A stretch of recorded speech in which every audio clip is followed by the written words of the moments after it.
Hello and welcome to this special presentation of Rajya Sabha TV from inside the Parliament House complex. In this show, we bring to you the questions which have been asked by the members of the Parliament and the answers which have been given by the government to those questions. With me is my colleague Kriti Mishra. Thank you, Vishal.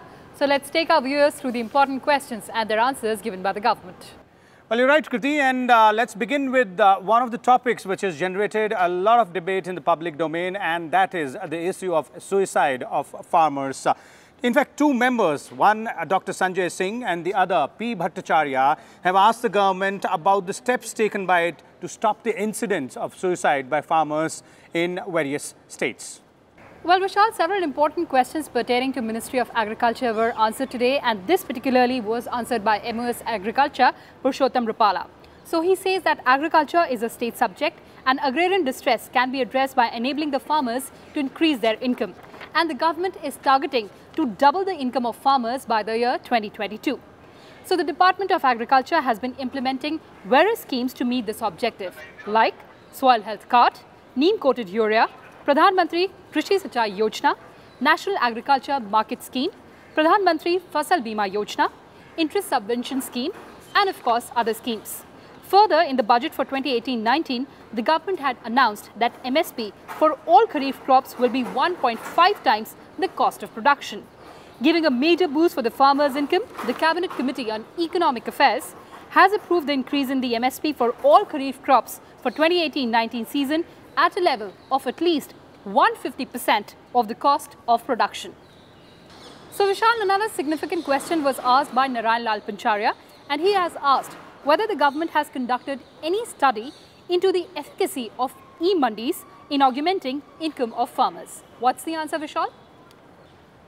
Well, Kriti, this one also has been answered by an MOS in the Ministry of Agriculture, and this time it is Gajendra Singh Shekhawat who says National Agriculture Market Scheme was launched on 14th of April 2016 with an objective of facilitating better and real-time price discovery for the farmers for their produce through competitive online transparent auction process. This also aims at providing the pricing commensurate with the quality of produce of farmers. As per target, 585 wholesale regulated markets across the country have been integrated with e-NAM platform by 31st March 2018. Now, the government is also incentivizing the development of marketing infrastructure to make the agriculture marketing efficient through schemes of agriculture marketing infrastructure.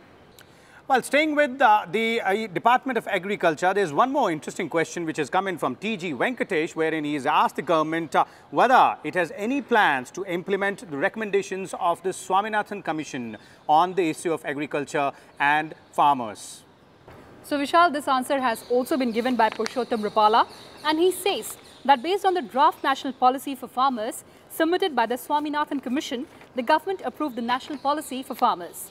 The aim is to improve economic viability of farming and increase net income of farmers.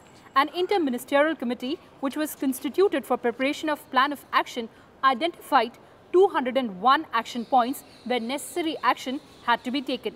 Of the 201, Vishal, number of action points identified, 192 numbers have already been implemented.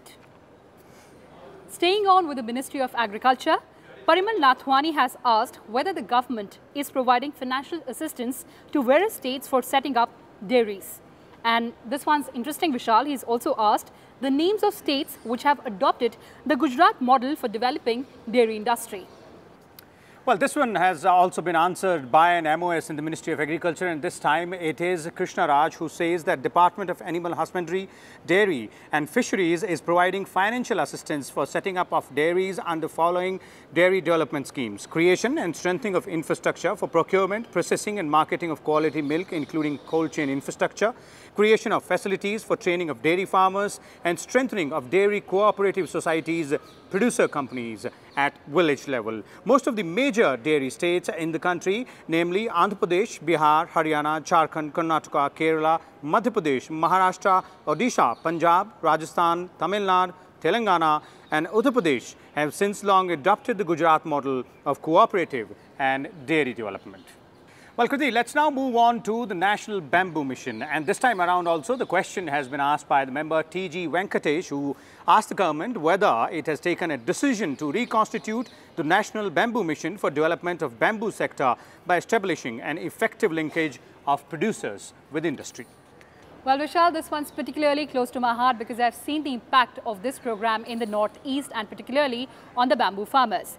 So the answer is given by Purushottam Rupala, and he says, the restructured National Bamboo Mission has been launched under the National Mission for Sustainable Agriculture. The aim is to increase the area under bamboo plantation in non-forest government and private lands to supplement farm income. The bamboo plantations will be promoted in farmers' fields, community lands, arable wastelands, and along irrigation canals and water bodies. During 2018-19, a budget allocation of 300 crore rupees as central share has also been received. Moving on, Vishal, from Ministry of Agriculture to Ministry of Chemicals and Fertilizers, so Sanjay Raut has asked the government whether pharmaceutical sector's regulator, the National Pharmaceutical Pricing Authority, has analysed bills of some hospitals and concluded that doctors and hospitals prefer prescribing branded drugs. Well, Kriti, this one has been answered by Mansukh Lal Mandavia, the Minister of State in Chemicals and Fertilizers Ministry, and he says that based on complaints and media reports on overpricing and inflated bills to the patients by some hospitals, National Pharmaceutical Pricing Authority had asked for details of billing from these hospitals. Now, NPPA is effectively monitoring the prices of scheduled as well as non-scheduled medicines under. It has also taken action against companies found overcharging the consumers based on the references received from state drug controllers, individuals, samples purchased from the open market, reports from market-based data, and complaints reported through the grievance redressal websites, Pharma Jan Samadhan, and centralized public grievance redressal and monitoring system. Well, Kriti, let's now move on from pharma to the telecommunication sector. And this time, the question has been asked by a member, Satyanarayan Jetia, who has asked the government about the effective measures taken by it to improve the quality of telecommunication services of all the mobile companies associated with the Ministry of Communication.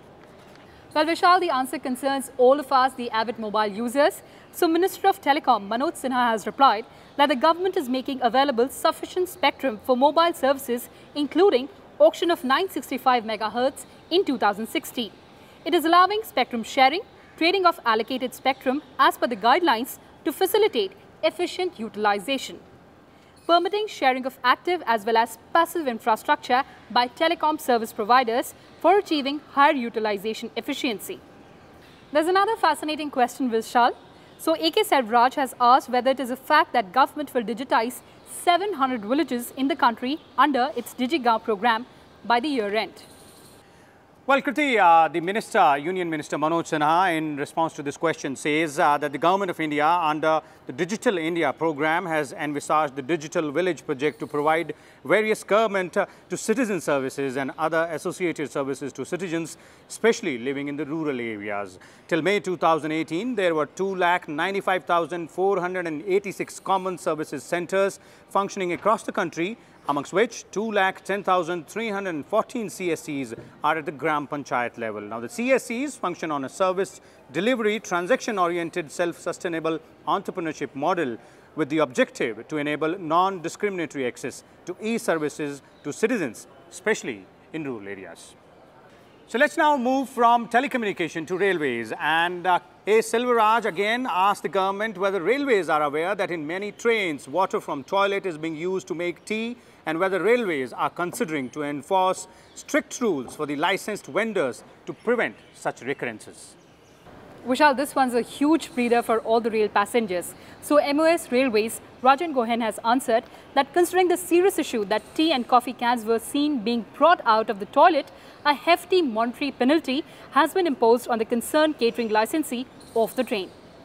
In its endeavour to provide quality and hygienic food to the passengers, Indian Railways have developed mechanism for monitoring of quality and hygiene of catering services through regular inspections.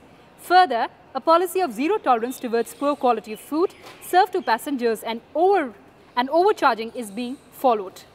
16 catering contracts were terminated, and also penalty of an aggregate amount of 4.87 crore rupees was imposed. Vishal, this one continues to fascinate India, and Sarojini Hemburam has asked the progress of the work of bullet train, which was declared by the government from Ahmedabad to Mumbai.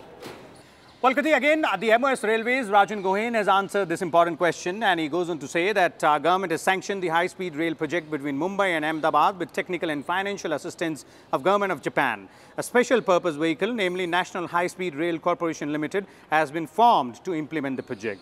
Groundbreaking ceremony marking the commencement of the project was held in Ahmedabad on 14 September 2017 in the presence of Prime Ministers of India and Japan. The land acquisition process for the project has started, and the project has been envisaged for completion in year 2022 and 2023. The cost of the project has been estimated to be approximately 1,08,000 crore rupees, 81% of which will be provided by the Government of Japan as loan at 0.1% interest rate at 50 years repayment period with 15 years grace period. Now, this is where we stand as far as the bullet train project is concerned. We'll take a short break here, but when we come back, our colleagues Arvind Singh and Akhilesh Suman will take you through some other important questions which have been asked in the Parliament. Stay tuned.